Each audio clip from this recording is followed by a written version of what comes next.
for impact. Cross the line. This is my destiny. It is the truth I see. In this world I find a way to cross the line. Everybody's doing what everybody's doing. Everybody's doing the same thing. I'll be doing what I'll be doing. I'll be doing my thing. The world spins round to the right, they say. I'll be spinning the other way. Doing what I can, doing what I know. The world's my stage and I'm the show. It is my destiny. It is the truth I seek. In this world I find a way to cross the line. No possibilities for originality. Don't be left behind. Go ahead and cross the line.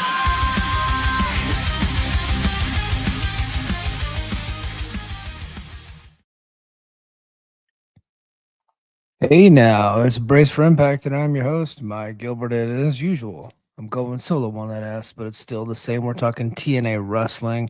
I am back. Was on a 2-week hiatus, so I missed last week's episode, and I missed No Surrender from the week before. So I've missed a lot. I gotta say that I really liked the guitar casket match from last week's show. I thought that was a good match. I thought last week's show was a good show. It was a better show than this show. Although I liked this show too. I just there were parts of it that dragged on a little bit, I thought. But overall, enjoyable. Main event was like good. It wasn't bad or anything, but I just feel like I've seen that match a lot. They do that same match with different people like all the time, and they even have it's like formatted the same. They should probably switch it up a little bit. A swig of water for the working man. But yeah, I am back. I was in California for a funeral. My grandpa died. He died like a month ago, and we finally were able to get to his funeral. So I flew out there. I had to do the eulogy, did the whole deal. Got back on Monday.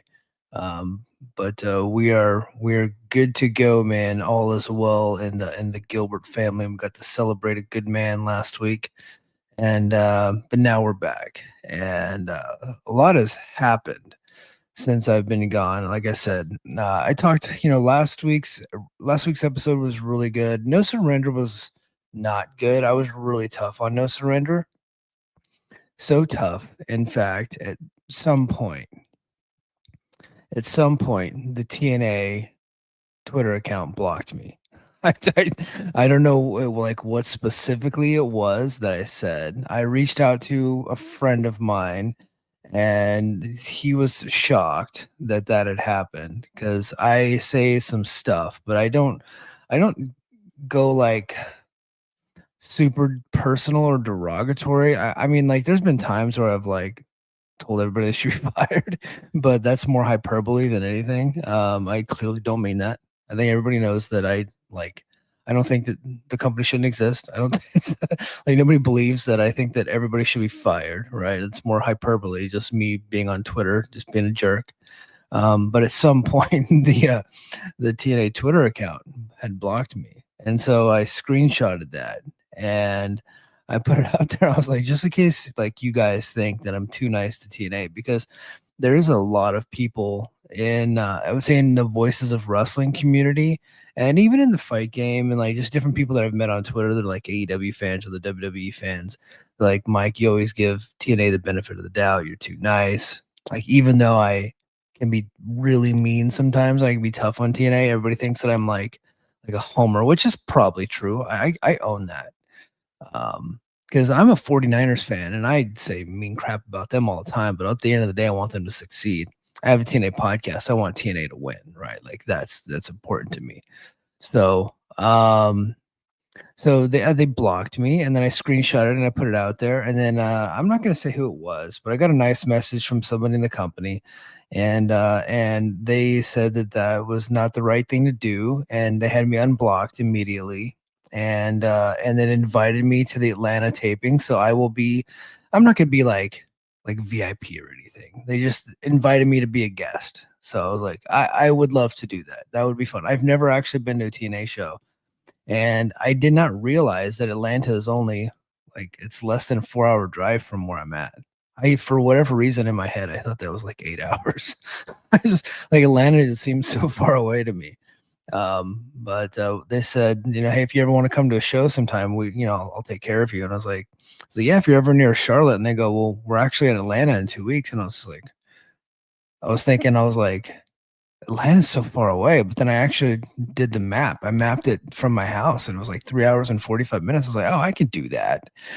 Unfortunately, it's an overnight trip though, so I had to get spousal approval because she's got to be with the little kids all night by herself. So, and I just took a trip to California without the fam, so I had to get spousal approval. So it took like a day or two to get that approval. And but once I got it approved, I was like, yeah, I guess I'm going to guess I'm gonna go to TNA, my first ever TNA show. And what I really need, and if anybody has a line on this, or if anybody like AWN, I think this is you on Twitter, the San Francisco guy on Twitter. Mahalo, my friend. If you or somebody could put up like on T Public or something like that, recreate the infamous AJ Styles splooge T-shirt and post a link to it, I'll buy it. I'll buy the damn thing. Somebody just post a link to it, and that way I can have it made. And if I can get it to me by Friday, that way I can drive down. I want to wear the AJ Styles splooge T-shirt. Like that was my dream. I just forgot until tonight that I wanted to do that. So, but I could not find it anywhere to purchase. So I want to do that. So if anybody can have that, like have it made and put it up on T Public or one of the other knockoff T-shirt sites. I use T Public where I put my I have a Brace for Impact store on there, so nobody buys anything, but I have a store. But yeah, if anybody could do that, I would appreciate it. That'd be great. I've always wanted. That's the ugliest goddamn shirt I've ever seen in my life, but I thought it would be hilarious to wear that. Now, before anybody asks, and some people have asked. Actually, 4 people have asked me. They said, "Hey, are you going to wear your Carlos Silva hat to the TNA show?" And the answer is no. No. The only wrestling shirt I'll wear is the AJ Styles Splooge shirt or my Joe Doring shirt. I'm probably going to lean Joe Doring. I like that shirt. It's a nice shirt. But I also did recently buy a new Metallica shirt. So it's like a vintage and Justice for All t-shirt. So I might actually just wear that because I just think it looks nice. But we'll see. We'll see what the wardrobe is like. Or I could do a Under Armour polo. That could work. We'll see. We'll see. Let's get to the chat. Our man here, AWN, says good action and story progression tonight. Yeah, I thought so. I thought they progressed some stories, specifically with the Steve Macklin story is coming along, and we'll get to the recap. The Steve Macklin story is coming along, and the story between Ash and Mickey James, and then the Macklin and the Santana story. I don't know that I'm completely into the Hardys and the Righteous. I think I might be out on that one by now. I just feel like that's drug on a little bit. It's like we already know that the Righteous are going to turn on us. Like, let's just get to it, But yeah, Elijah looked amazing, and Mustafa Ali bumped like a champ. So we're talking about last week, and that's what I started the show off with.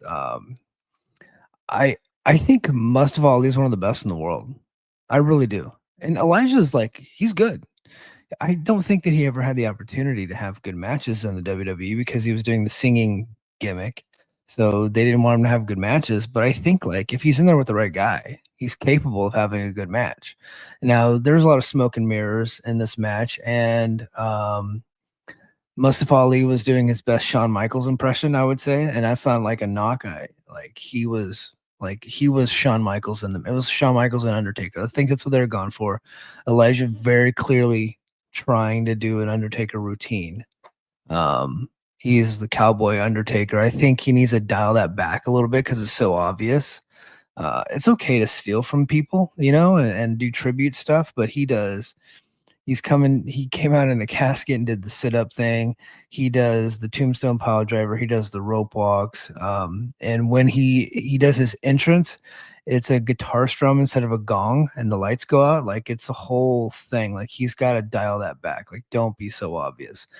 I am very much an advocate of stealing from the past, like borrowing it and adapting it and making it your own. And he's doing that to an extent, but it's too on the nose. He's got to reel in a little bit. But I did really like that match. I thought it was great. It was good television wrestling, right? Two really good characters. They had the whole casket gimmick as a whole production. I thought it was awesome. So now, when I was watching, I was this is kind of what pro wrestling is. Like it's like and old. It's more old school, I would say.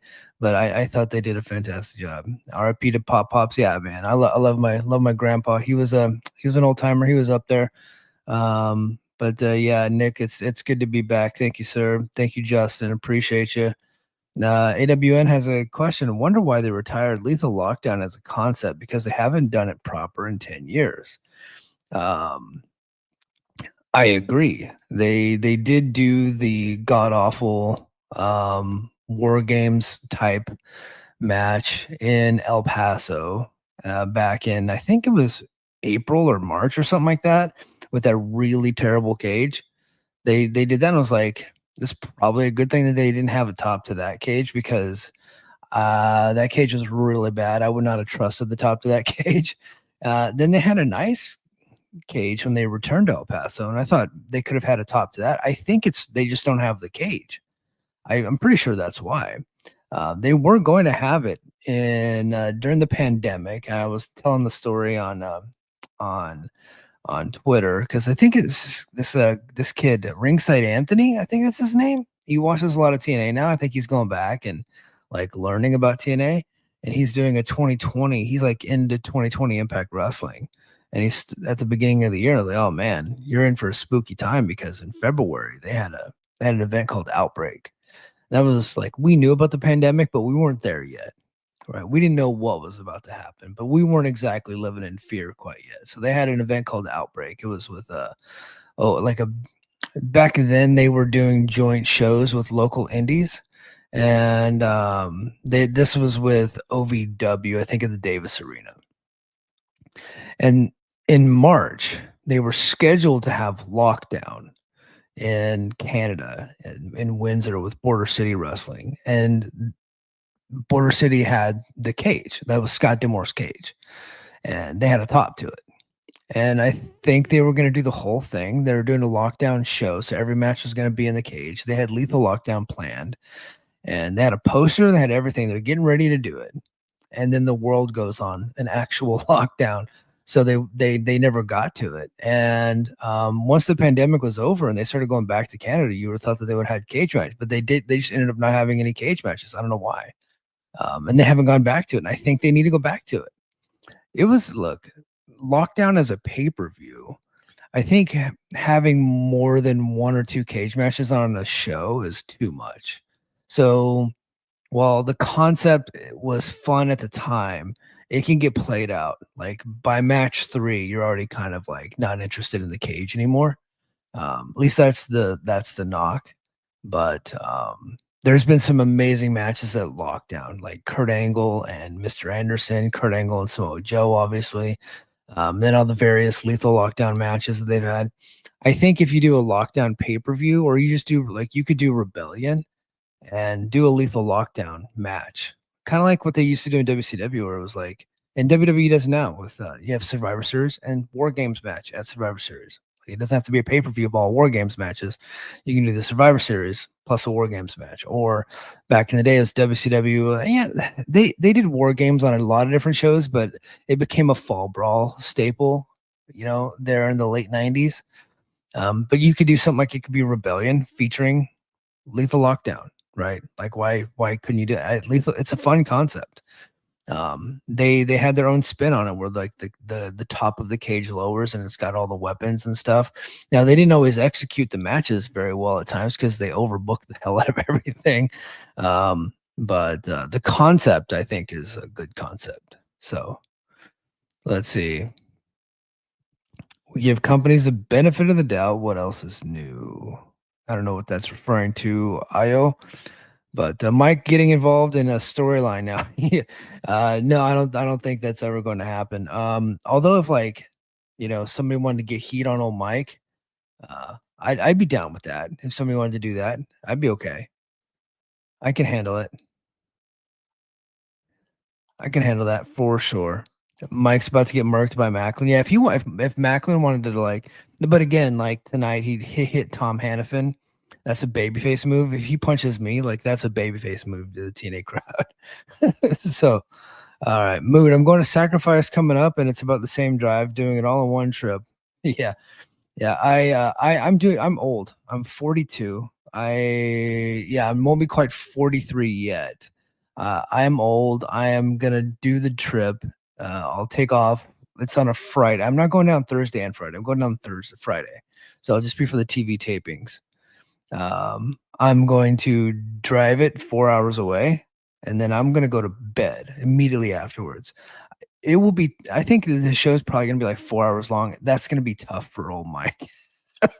so, so like when people are like complaining about AEW shows being too long, I'm one of those guys because that's a lot of time to give my devoted attention. If you're not playing football or baseball, like it's hard to keep my attention for that long.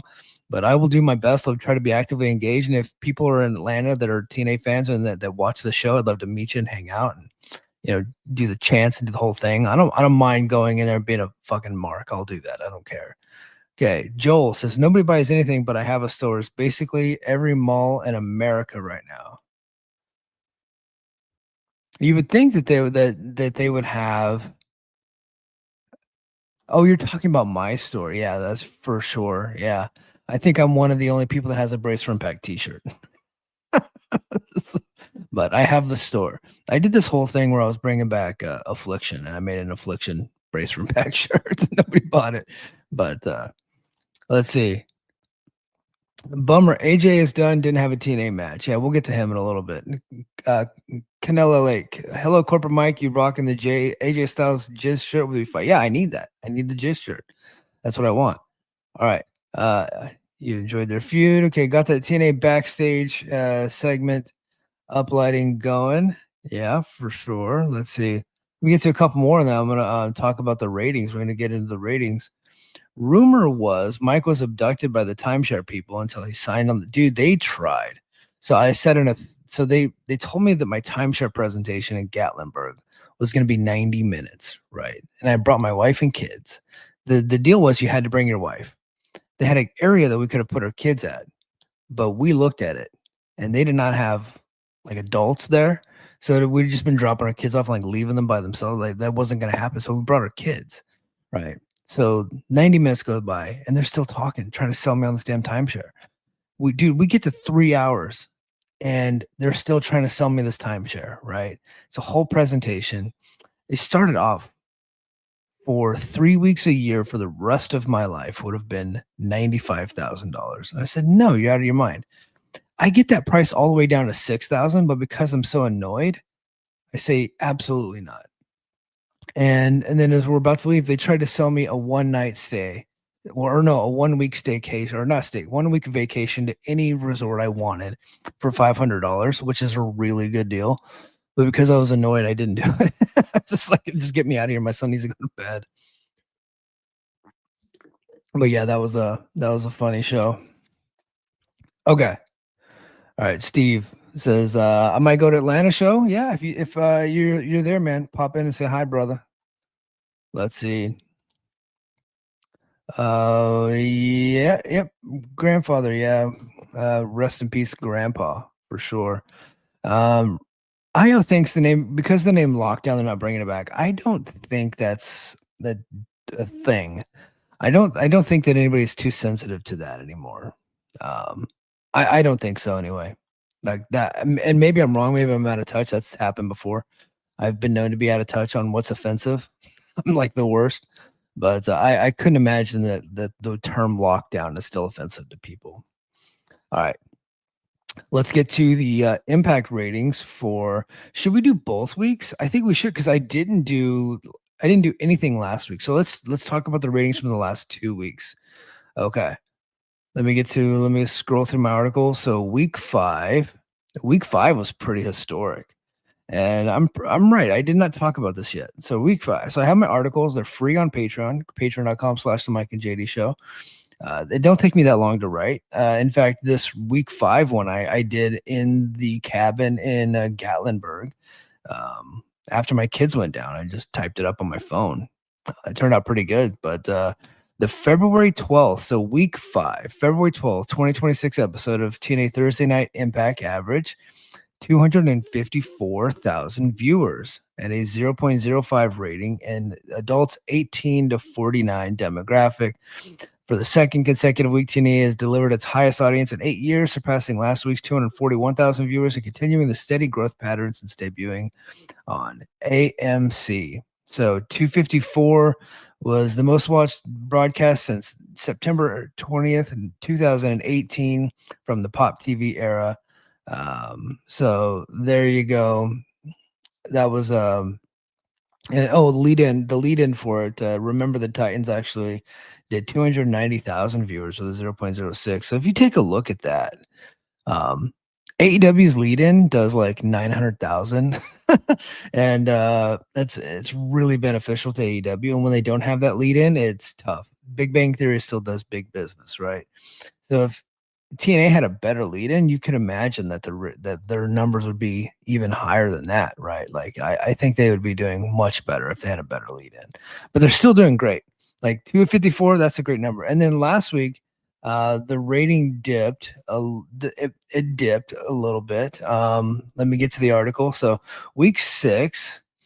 So February 19, 2026 episode of Impact averaged 233,000 viewers with a 0.05 rating, asterisk.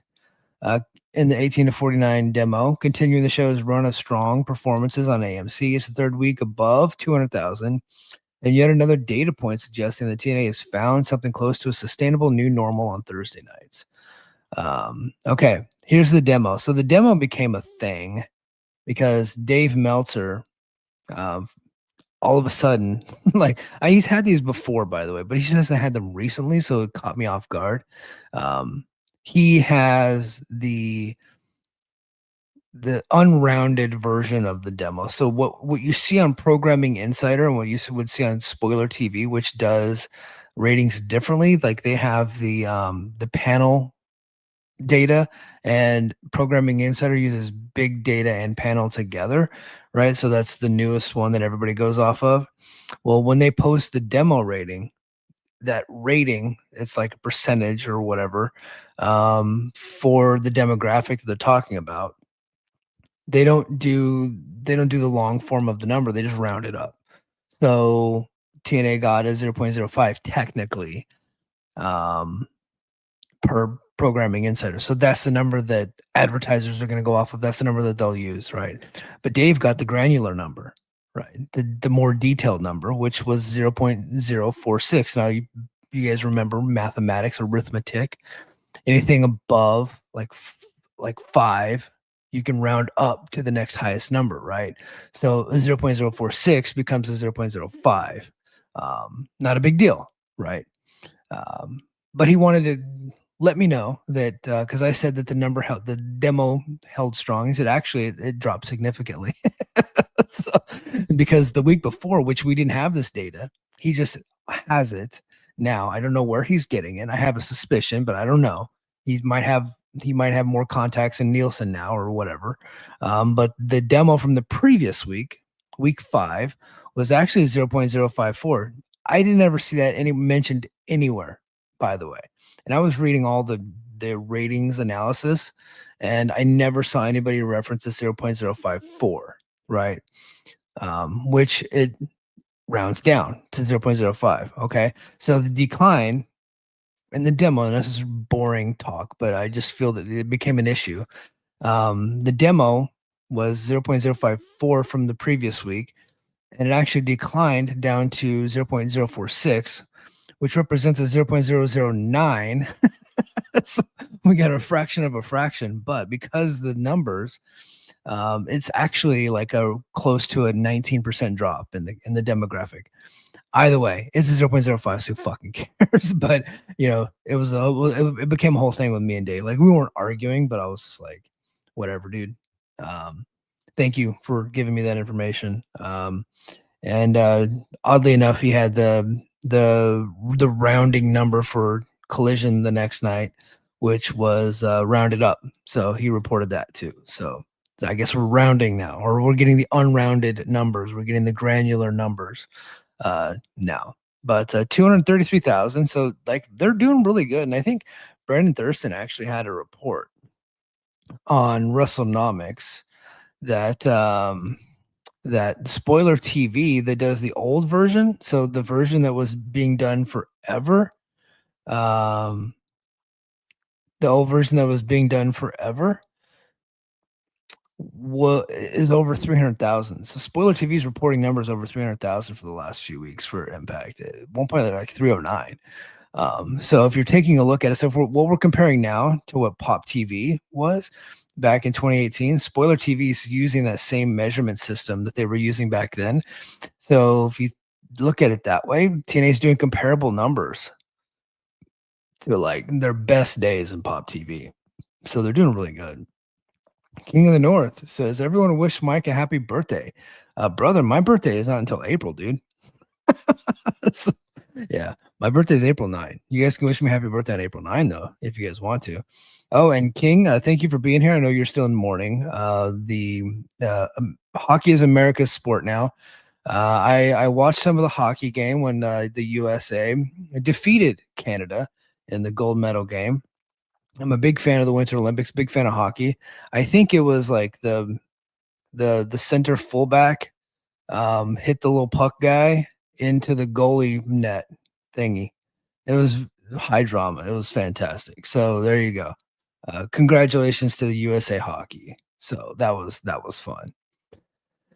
All right, let me get into AJ Styles, then we're gonna get to recap the show. AJ Styles, for anybody that thinks that TNA had an opportunity to get AJ Styles, for anybody that thought that AEW had an opportunity to get to AJ Styles completely retired. He is completely done.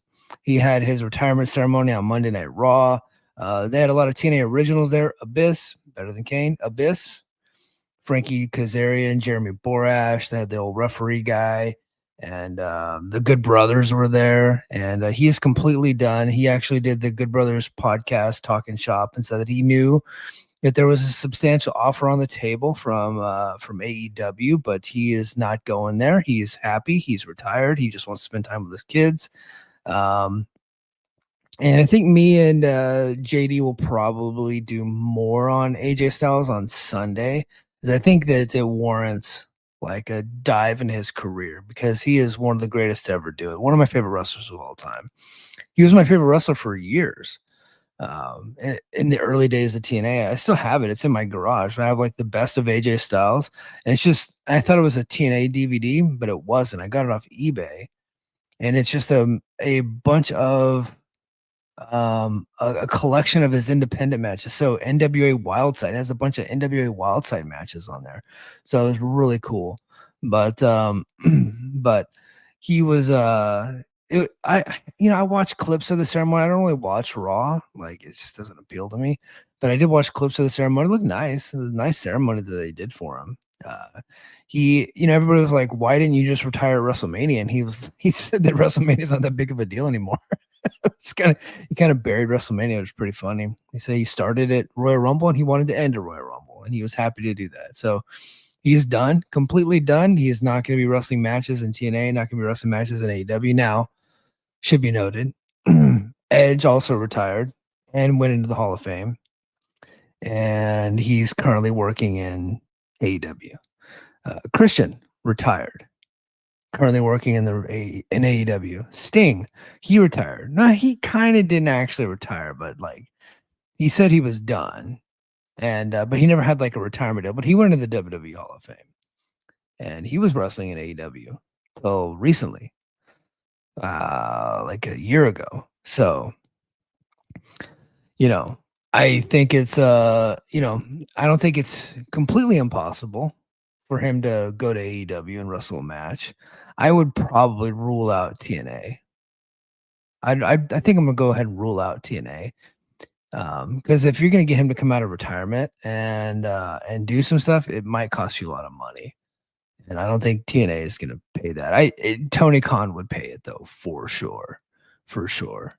But yeah, AJ Styles, he is completely done. God bless him. What a hell of a wrestler, man. One of the greatest to ever do it. TNA legend, WWE legend.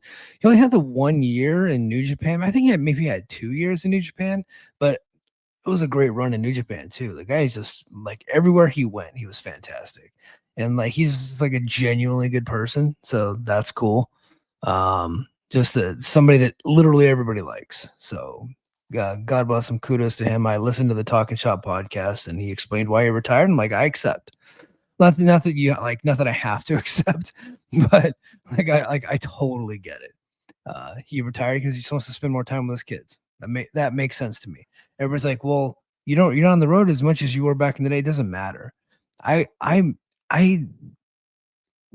to California last Thursday and I came back on Monday. I missed my kids dearly. I just was like, man, I don't have enough time with my kids. I actually have a lot.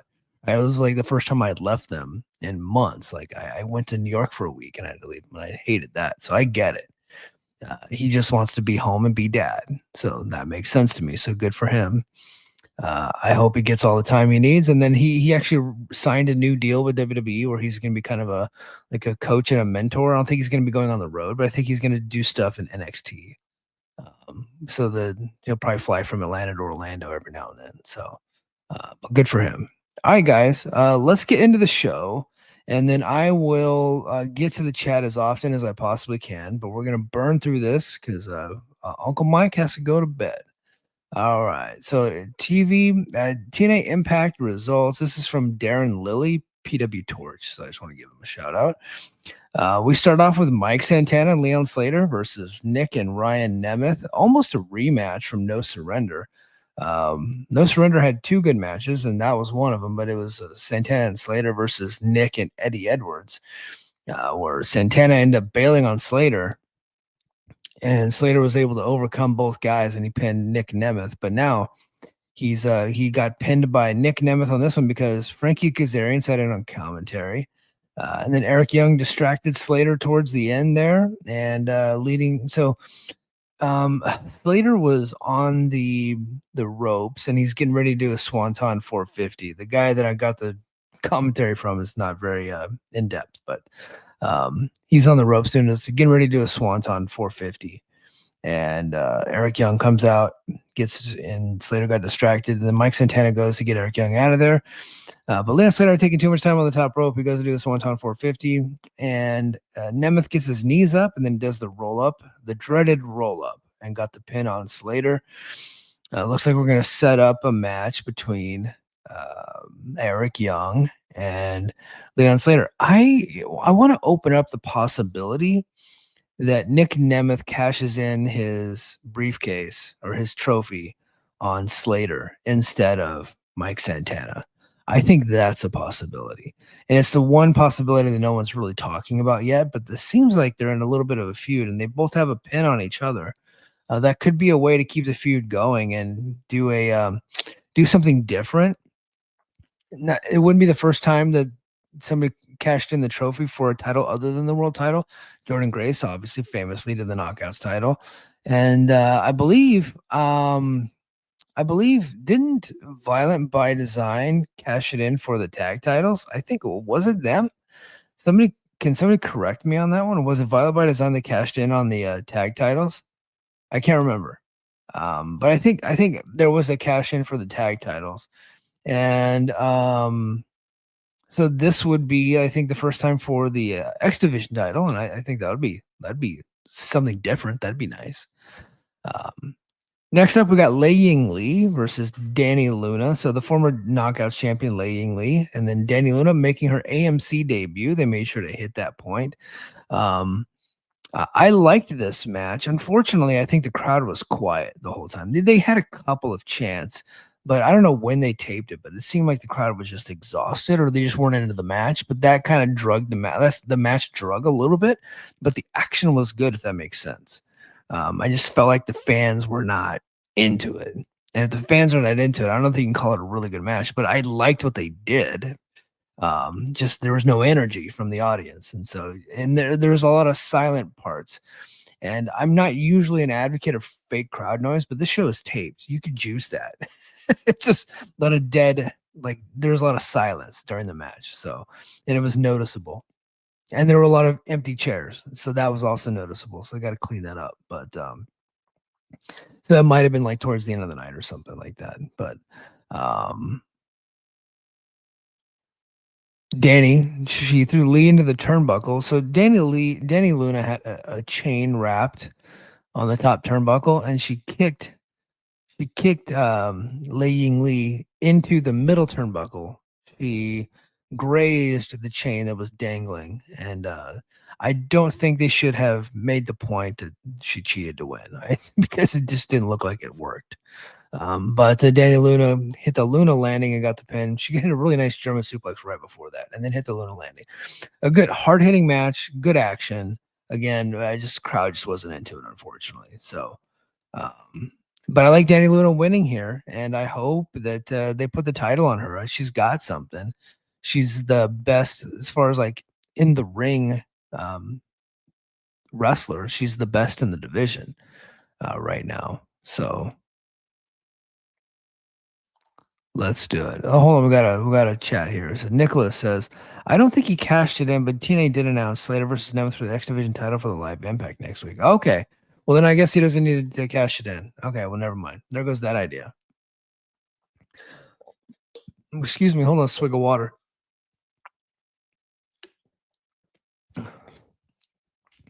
All right, and then we go to the backstage, and Alicia Edwards is with Tommy Dreamer and Carlos Silva, and Alicia is so much better as a heel.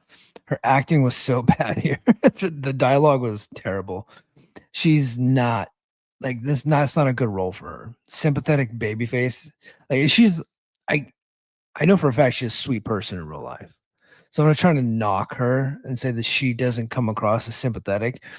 Just the acting chops aren't there. She is better. Like she seems more natural when she's being a jerk, even though in real life she's not a jerk, but she just has the chops to be a jerk. Like she really came alive as a heel. Okay. But here she is, and you can tell she's not into what she's saying. The dialogue recital is so poor. The segment was death. It went on way too long, but she says she's got a contract in her hand, but she feels lost. She declined the contract. Moose entered and said, why don't you just be my manager? She goes, okay. Well, you want to know something? I'll be your manager, and signs the contract. I'm just like, what? What just happened? Why would she do that? She didn't even clear with her husband. She's going to go manage another dude. That's weird. So the whole thing stinks. I don't like it, and I don't want another Alicia Eddie Edwards like controversy. I don't need it. I get the feeling Eddie and Moose are going to wrestle probably at Sacrifice, and maybe they'll hold it off till Rebellion because Eddie does have his title shot. So I don't know when he's going to get his title shot, but at some point, Eddie and Moose are going to wrestle, and she's going to turn on Moose. It's like we know it's happening, but do we care? I don't think we do. She needs to be a heel already. She's good at it, right? But they got to get to that point. They got to tell the stories, and I understand we got to tell more stories. That's what this company is. But come on, tell good ones. Okay, Mance Warner versus AJ Francis. I thought this was a good brawl. It was a quick DQ. Not quick. It was like 5 minutes, I think. Oh yeah, 5 minutes. The guy's got the time. 5 minutes. So I thought they were having a pretty good match, and then AJ Francis brought a chair in the ring. Steph took it away, tossed it to Warner, and then Mance Warner hit AJ with the chair. Referee called for the bell appropriately. And then he kept hitting AJ with the chair in the back and then hit him in the face with it, knocked him out of the ring. It looks like we're going to get a street fight at some point. So whether it be Atlanta, probably like an Atlanta street fight with like Raven on commentaries, or maybe they'll do a Monsters Ball. That'd be fun. But, they have to do a street fight every taping set. They got to do something every taping set. Got to do this the garbage match. Love it. Okay, but Mance is a full blown babyface. He turned babyface against Mike Jackson. One thing I didn't like about no surrender was the Mike Jackson thing. And I like seeing Mike Jackson come out. He should have been in the ring with Ryan Nemeth. Right? But they did this whole thing with Alan Angels before the show, and it was like a whole bullshit thing. But if you can do Action Jackson, Action Mike Jackson, 80-year-old man doing moves, you got to do a comedy character. Mance Warner's not a comedy guy. He's a serious guy. Now, I know he's a big WCW fan, so it probably meant a lot to him to be able to do that with Mike Jackson. But you got to protect him. He could be a serious player for the company. You can't have him in there with an 80-year-old dude selling and barely getting the victory. And now you're putting him there with fucking AJ Francis, and he's looking like a badass against AJ Francis. But we just saw you, dude, barely beat up an 80-year-old man with his old skin and his loose balls. Like you could barely beat him up. And now we got to believe that you're going to beat up AJ Francis. Fucking Booker's got to get their stuff together. You got to protect these guys. Don't let them do this shit. Okay. Injury report. Ali, Jody Threat, and Leon Slater. So there you go. Then Mickey James comes to the ring and she cuts a promo. She addressed Ash by elegance, called her out to talk. But the concierge comes out and Mickey said that no one was talking to him and said, get his toupee and get out of there, which I confronted him on. He said he does not have a toupee. But I said, if you do have a toupee, it looks great. And could you bring me an extra? Could you bring me an extra? And to which you said yes. Or you give me a winky face. So if I go to Atlanta and all of a sudden I have a toupee, just know it was because George Iceman hooked the brother up. But so Ash got in the ring and told Mickey she was washed up. Mickey said she thought Ash was her friend. She talked about Ash calling her after she got released. She said it was her that called Tommy Draper to give Ash a chance, but Ash said that TNA was already scouting her. Mickey called Ash a mark. And Ash said, and then that got a lot of chance. Ash says she's training every single week, and then Mickey, or she called her Mark by Elegance. It's pretty funny, which they should have a character named Mark by Elegance. And well, that's BQ's name actually. Now, Mickey said that Ash turned her back on the fans, and they continue to go back and forth. They went face to face, exchange slaps, and then all of a sudden, the Elegance brand shone on the screen, and they're intimidating Mickey's son in the back. Mickey's son was like surrounded by chicks, like he was loving life. That dude, little homie, was enjoying his night. Then Mickey ran to the back, but got attacked by M by Elegance, and the Elegance brand beat Mickey up, and Ash gave Mickey a DDT on the stage, and the fans chanted Mark, so using slurs at Ash. Harley Hudson and Molly Grace summoned Santino in the back in the locker room to look at Jody Threat, who had been attacked. Daria Ray pulled Santino out of the room to yell at him for all the chaos. She told him to get it together. Daria Ray continues to be a babyface because Santino does not have good management skills. And then we go to another. I thought this match was pretty good, actually. Jada Stone versus Tasha Steelz. It's been a while since we've seen Tasha wrestle a full match. But this Jada Stone kid, she's got something, man. It was 6 minutes, but they did some cool stuff. They kicked out of some stuff. They did some flying moves. That was cool. I think that like Jada Stone, like in the ring, is pretty good, actually. I think they got something with this Jada. Good for her. She's working hard. She's got some areas she needs to work on, but as far as like what she's doing in the ring, like, and Tasha Steelz she's a vet. She's been around a long time. She's selling her ass off for Jada. So you can tell they really like Jada. So that's good. We need more stars. We need more stars that aren't, feds, fed heads for sure. But, so they exchanged some pin attempts, a bunch of 1 counts, and Steelz gave Stone a German suplex. Stone blocked a cutter and rolled, up Steelz for the pin. So there you go. It was actually like a crucifix roll up. So it wasn't like the dreaded roll up. So Steelz is going for a diamond cutter. And on the way down, Jada Stone got her hands up and kind of got into like a push-up position or handspring position. And then immediately rolled up into a crucifix pin and got the victory. So I thought that was good. But then the great hands get involved afterwards. They throw Stone back in. Steelz gave Stone a cutter and continued beating on her. Steelz and the great hands stood triumphantly. So there you go. And then Tom Hannafin was in the ring to interview Steve Macklin, and who asked for an opportunity to tell his side of the story about why he attacked Mike Santana, even though he no longer works in TNA after selecting the fired briefcase. So they brought out Steve, and I liked the fact that they didn't play Steve's music. They wanted to, right? Like you had to know. Like I was like, if they fucking bring Steve out and they play his music. Like the whole deal is done. Thankfully, they didn't do that. He was escorted by security, so that was good. That was a good touch. Hannafin talked about sticking his neck out to get his friend interview time. He wants to explain his actions. Macklin began to speak, and fans chanted, "We don't care." Macklin called Santana selfish. Like these fans, at a certain point, they were helping the segment, like harassing Steve. But then it got to a point where they're just getting themselves over. Like it became like too much after a while, where they were like, "Wrap it up," and like, liar, and like, and then all of a sudden they started chanting USA. You can tell they were having fun, they were into it. But then after a while, it became less about the segment and more about getting themselves over. So then they became a distraction to the segment. This segment probably would have been better off, kind of like the Jim Ross and Mick Foley segment from 1997. Every booker should watch 97 Raw and 97 Nitro and watch it over and over again, because WCW and WWF were on fire and everything they did was goddamn near perfect, except for Gold Dust in December. Don't watch that part, but a lot of the storytelling and the character arcs and a lot of stuff they were doing in 97 was perfect. And I think that's what they were trying to kind of accomplish here with, Hannafin, because in the Jim Ross and Mick Foley interview, it was Jim Ross that it was revealed that it was Jim Ross that got Mick Foley's job, basically. And here it was Macklin who got Hannafin his job. So like they're friends. That's the connection, right? And then so anyway, the fans were chanting, "You're a liar." Hannafin said that Macklin should hold himself accountable for attacking Santana twice.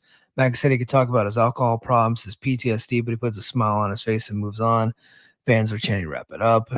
Macklin said that he thought Hannafin would be on his side. Macklin said he got Hannafin this job. Hannafin said that he did get him the job, but he hated to see Macklin lose his. He said he tried to do everything to help Macklin, but people like Santana did too.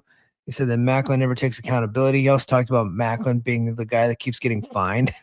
So it's like, I don't know. I would tell TNA, like, you hire a Marine, like, you got to let him be a Marine. Marines are crazy. That's what they do.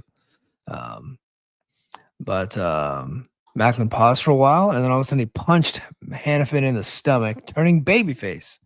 Just kidding.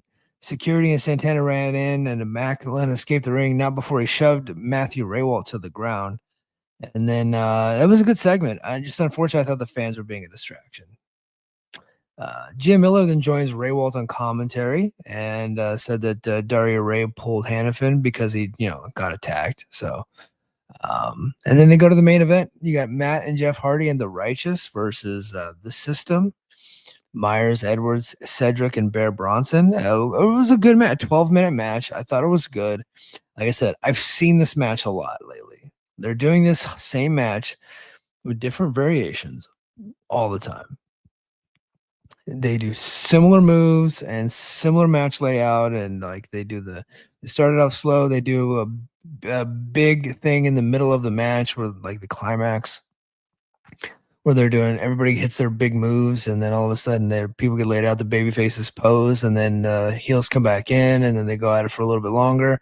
And then it happened for 12 minutes until the System, he got heat on Vincent. Vincent finally made the tag to Matt Hardy, who cleaned house, and then all 8 wrestlers exchanged moves again.